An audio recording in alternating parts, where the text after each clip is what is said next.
Today I have another question for you. Are you getting really upset, really hurt maybe, or really angry when one of your loved ones, a friend, or maybe your partner is doing something or saying something to you that triggers that upset? If so, this video is for you. So maybe you are in a close relationship, like a romantic relationship, and your partner says something to you that triggers a feeling of rejection in you. So you're thinking, you're believing that he's rejecting you, and that's what you've heard, what he said. Or maybe you have a friend, a close, one of your best friends, say, and this friend is very important to you, and there is something going on where the friend is not really honest with you. They are simply not telling the truth, and that upsets you and triggers, again, something in you that's to do with rejection, or not feeling good enough, or not feeling loved. Okay, if you want to hear what I am doing, what I've done to actually get out of that dilemma, to overcome this egoic reaction, and if you want to live your life from love instead of from the ego mind, then stay tuned. Hey, I'm Cummins. I am the founder of liberatinghearts.com.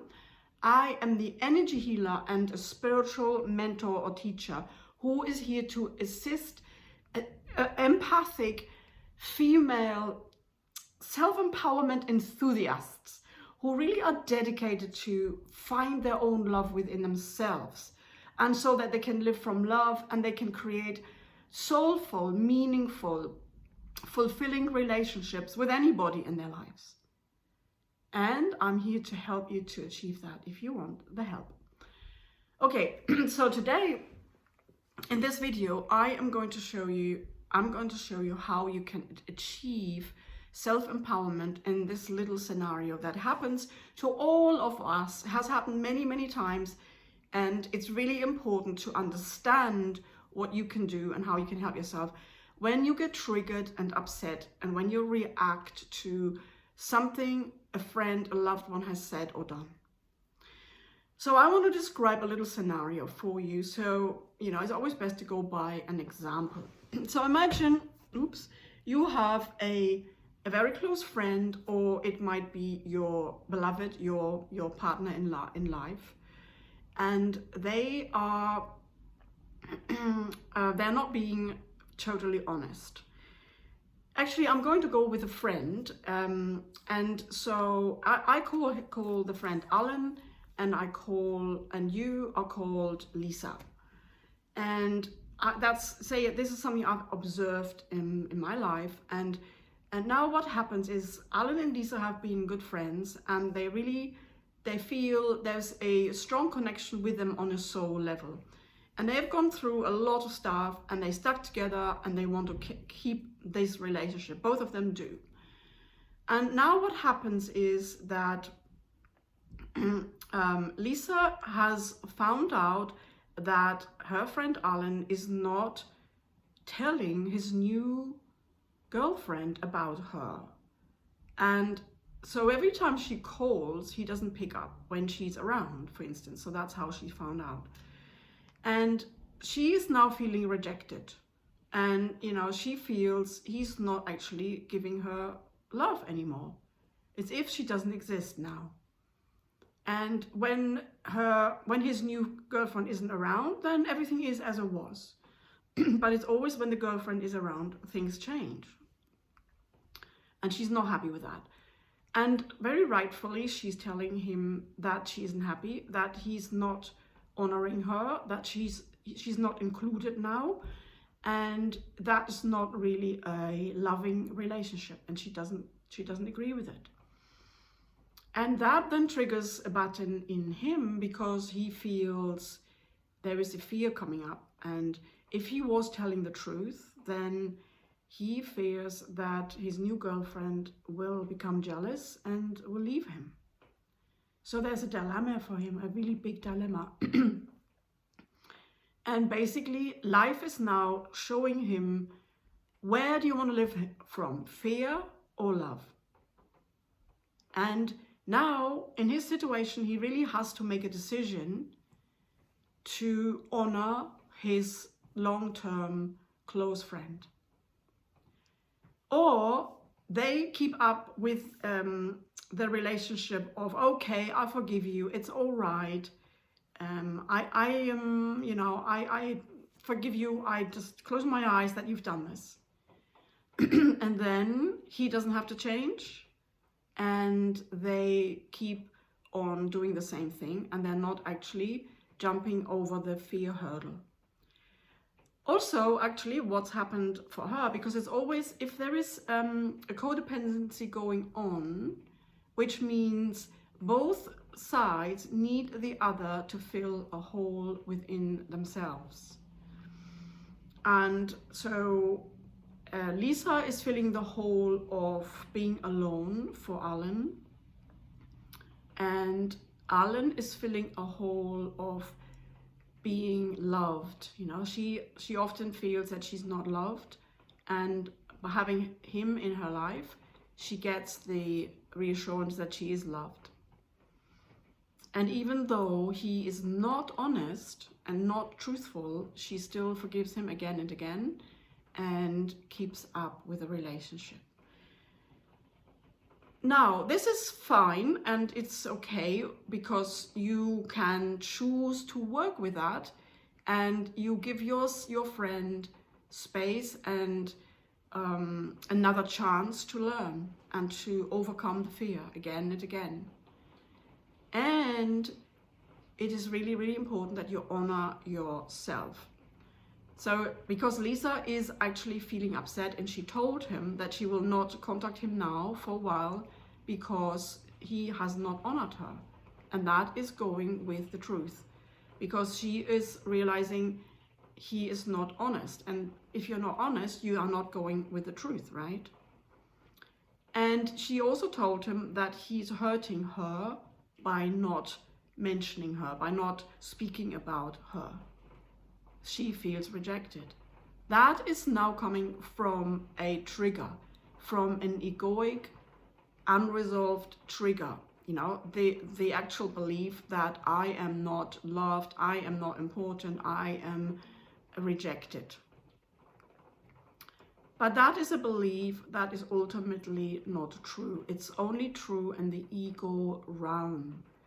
It's only true when you are holding on to something old, you know, like a scenario from the childhood usually, and this scenario is unresolved, and therefore this belief, I'm rejected, I'm rejected, I'm rejected, keeps on coming up in your life because you have not resolved it.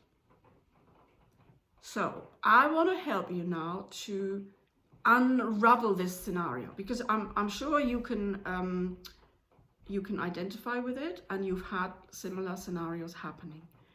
So the first step is for you, if you feel triggered, acknowledge your trigger and feel it and know it's within you. So if you're saying to your friend, you are hurting me, this is hurting me what you're doing, and don't do it, I don't want you to do it, stop doing it basically, then you're not coming from the truth.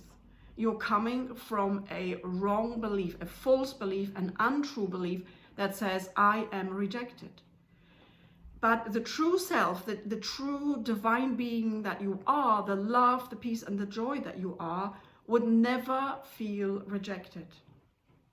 The love that you are feels love naturally, no doubt about it.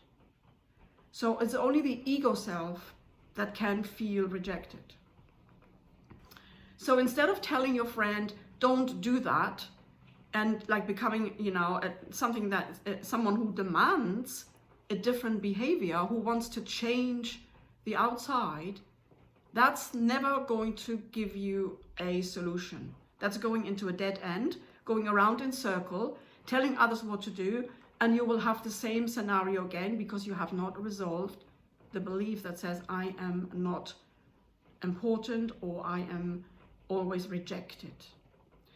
So instead of doing that, own your emotion, go deep inside and connect with that emotion, connect with that unresolved childhood need, and go deep and heal it. This is really important in order to actually release the belief that I am rejected, I'm not important. And then you will have a whole set of different beliefs coming up that are totally different.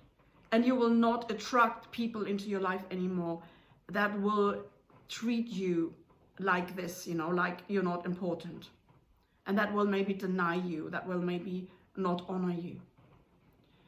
So you need awareness to feel the alarm bells of feeling the inner pain that comes up when you feel triggered.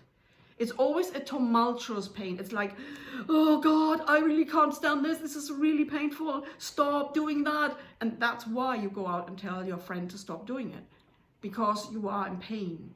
And the first reaction is to try and stop it from the outside, you know, that the outside world has to do something in order so you don't feel the pain. But that's not the resolve. That's not the solution.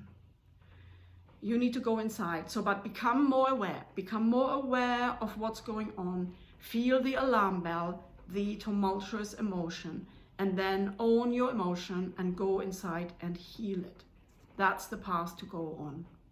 And that's the path of ending any codependency.